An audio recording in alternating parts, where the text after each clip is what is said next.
Chicken চাপের জন্য মুরগির হাড় ছাড়িয়ে পাটার মধ্যে আলতোভাবে থেতলে নিয়ে একটি মশলা তৈরি করে নেব।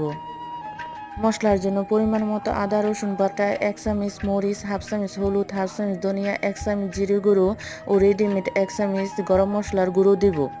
হাফ চামচের মতো গোলমরিচের গুঁড়া, বিট লবণ ও পরিমাণ মতো লবণ, সয়া সস ও সরিষার তেল দিয়ে মেখে নেব। আপনারা সাথে লেবুর রস দিবেন, আমি দিতে ভুলে গেছিলাম। মশলাটা মাংসের এপিঠ ওপিঠ করে ভালো করে মাখিয়ে 20 মিনিটের জন্য রেস্টে রেখে দেব।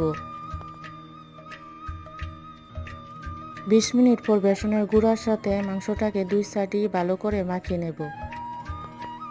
একটি কড়াইতে তেল গরম করে একদম লো আছে উল্টে পাল্টে মুচমুচে করে ভেজে নিয়ে তুলে নেব।